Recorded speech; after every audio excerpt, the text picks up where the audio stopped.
ഇന്ന് മത്തൻ മാത്രം വെച്ചിട്ട് ഒരു അവിയലാണ് കാണിക്കാൻ പോകുന്നത്. അത് പച്ച മത്തൻ, പഴുത്തതല്ല, പച്ച മത്തൻ. അപ്പോൾ welcome to Sudha's world. This is Sudha Menon. അപ്പോൾ നമുക്ക് എങ്ങനെയാണ് അത് പാചകം ചെയ്യണമെന്നുള്ളതിലേക്ക് പോകാം.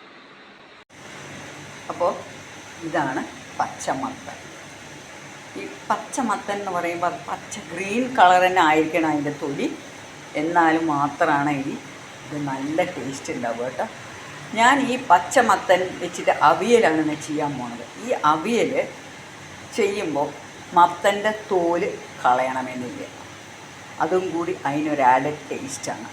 നന്നായി വൃത്തിയായി കഴുകി ഒരു 3-4 പ്രാവശ്യം അതിൻ്റെ മുകൾ ഭാഗം ഇത് കഷ്ടിച്ച് ഒരു 400 ഗ്രാംസ് ഉണ്ട്, 1/2 കിലോ വെച്ചിട്ട് ഉണ്ടാക്കാം. പിന്നെ ഞാനിത് എങ്ങനെ മുറിക്കണമെന്നും കൂടി നോക്കിയിട്ട് വരാം. മുറിക്കണത് കാണിക്കാം. ഇങ്ങനെയാണ് മത്തൻ നീളത്തിൽ മുറിക്കേണ്ടത് കേട്ടോ. ഇതാ, ഇതിപ്പോൾ ഇത്രയും ഘനം വേണമെന്നില്ല. ഇതിനെ വേണമെങ്കിൽ ഉള്ളിലിങ്ങനെ രണ്ടായിട്ടൊന്ന് കട്ട് ചെയ്തിട്ട്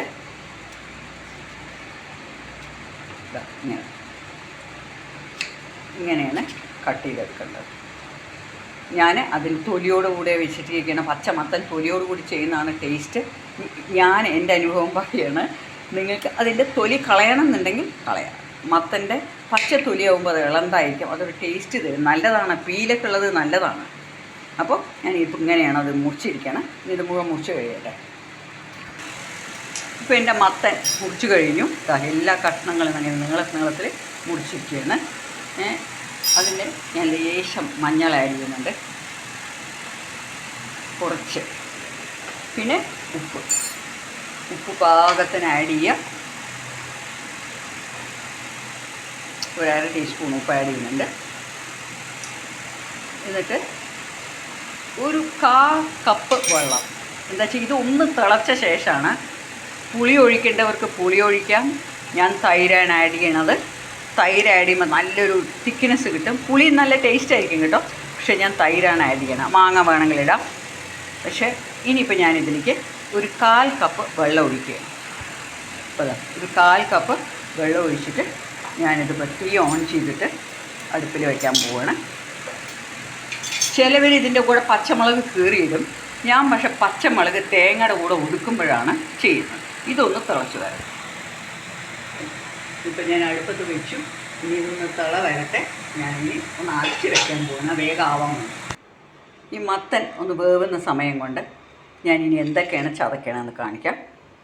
ഇതൊരു 4 ടേബിൾ സ്പൂൺ തേങ്ങയുണ്ട്, ഒരു 3 പച്ചമുളക് ആഡ് ചെയ്യേണ്ടവർക്ക് കൂടുതൽ ആഡ് ചെയ്യാം. എനിക്കിത് എരിവ് പാകാണെന്ന് തോന്നുന്നു. ഒരു 3 ചെറിയ ഉള്ളി, ഒരു 1/4 കുറച്ച് ടീസ്പൂൺ ജീരകം.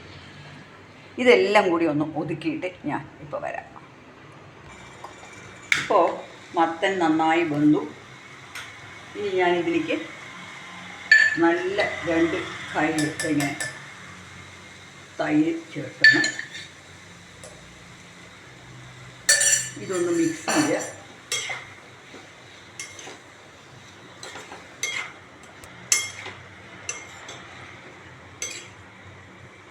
നല്ലോണം മിക്സ് ചെയ്ത ശേഷം അതിൻ്റെ കൂടെ ഈ അരച്ചത് ഇത് ഞാൻ ആഡ് ചെയ്യാം.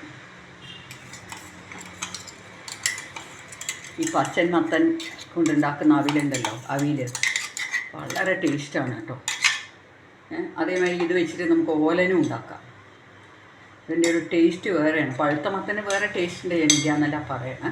പക്ഷേ ഈ മത്തനിൽ ചിലവർക്ക് മധുരം അത്ര വലിയ, പക്ഷേ ഈ പച്ച മത്തൻ ആഡ് ചെയ്യുമ്പോൾ അതിന് നല്ല ഉഗ്രൻ ടേസ്റ്റാണ്.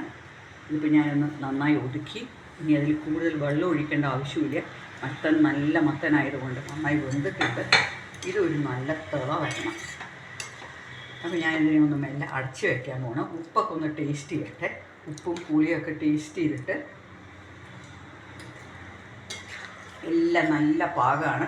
ഒരു ലേശമാണ് ഉപ്പ് ആഡ് ചെയ്യാം, പക്ഷേ നോക്കിയിട്ട് ചെയ്ത് ഒന്ന് തിളച്ച് കഴിയട്ടെ. ഞാനിതൊന്ന് അടച്ച് വയ്ക്കാൻ പോവാണ്. ഇപ്പോൾ എൻ്റെ മത്തനൊക്കെ നല്ല റെഡിയായി ഒരു തിള വന്നു. ഇനി ഞാനിതിലേക്ക് എന്താണ് ആഡ് ചെയ്യേണ്ടത്? കറിവേപ്പിലയും വെളിച്ചെണ്ണയും. ഞാനിപ്പോൾ ഇത് ഓഫ് ചെയ്തു. ഒരു ടേബിൾ സ്പൂൺ വെളിച്ചെണ്ണ ആഡ് ചെയ്യണം. എന്നിട്ട് ഞാനതിൻ്റെ കൂടെ നല്ല ഒരു 3 തണ്ട് കറിവേപ്പില പശക്കിയിട്ട് തണ്ടോട് കൂടിയിട്ടാണ് ഇടുന്നത്. എന്നിട്ട് ഇതിനെ അടച്ച് വയ്ക്കുക. നല്ല ടേസ്റ്റി മത്തൻ അവിയൽ റെഡിയായി. ഇത് അവിയലിൻ്റെ എല്ലാ കൂട്ടും തന്നെ ചേർത്തിരിക്കണമെങ്കിലും ഈ പച്ച മത്തൻ കൊണ്ട് ഉണ്ടാക്കുമ്പോൾ അതിന് നല്ലൊരു ടേസ്റ്റാണ് കുട്ടികളെ. ഇനി ഞാൻ എന്താണ് എൻ്റെ അടുത്ത ഐറ്റം ഉണ്ടാക്കാൻ പോകുന്നത് ചോറിന് എന്ന് നോക്കട്ടെ. 2 മുട്ട വെച്ചിട്ട് ഓംലെറ്റ് ഉണ്ടാക്കാനാണ് ഇന്ന് പോകുന്നത്. ഇതെന്താ അറിയോ, ഓംലെറ്റ് നമ്മൾ ഉള്ളി പച്ചമുളക് ഇതൊക്കെ ഇട്ടിട്ടുണ്ടാകും. ഇത് ഉഗ്രനായിട്ട് ടേസ്റ്റ് എന്താ അറിയുമോ, ഈ സമ്മന്തി അരച്ചെടുത്തിട്ട് ചെയ്യുമ്പോൾ അതിന് ഭയങ്കരമായിട്ടൊരു ടേസ്റ്റാണ്.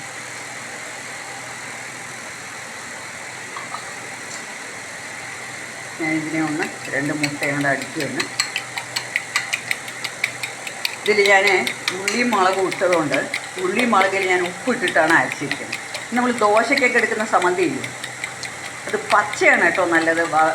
നമ്മൾ ഉള്ളിയും മുളകും അരച്ചിട്ട് ചിലപ്പോൾ എണ്ണയിൽ വഴറ്റും. ഇത് ഞാൻ പച്ച ആഡ് ചെയ്യുമ്പോൾ നല്ലൊരു ടേസ്റ്റാണ്. ഇപ്പോൾ ഇത് നല്ല എരിവുണ്ട്. ഞാനിതിനെ മുഴുവൻ ഇതിലേക്ക് ആഡ് ചെയ്യും. അപ്പോൾ ഇതിലാണ് ഞാൻ മുട്ട ഓംലെറ്റ്. അത് നല്ലൊരു അപ്പം മാതിരി വരും, നല്ലൊരു ഷേപ്പായിരിക്കും കാണാൻ. അപ്പോൾ ഞാനിതിലേക്ക് ഒരു ടീസ്പൂൺ നിറയെ ഒരു ടീസ്പൂൺ എണ്ണ ഒഴിക്കുകയാണ്. ഇപ്പം നന്നായി ചൂടായിട്ടിട്ട് ഞാനിതിൻ്റെ പകുതി കണ്ടൻറ്റാണ് കേട്ടോ. 2 മുട്ടയിലത്തെ പകുതി മുട്ട.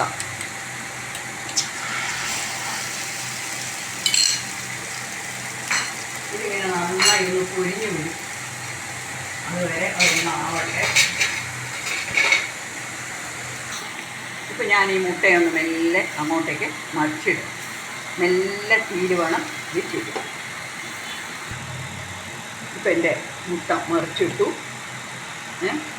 ഇനി ഇത് നല്ലോണം ഒന്ന് ഷേപ്പായിട്ട് വരും. ഇപ്പം എൻ്റെ 2 മുട്ട അപ്പം റെഡിയായി. ഇതാ ഒന്നിങ്ങനെ കണ്ടോളൂ.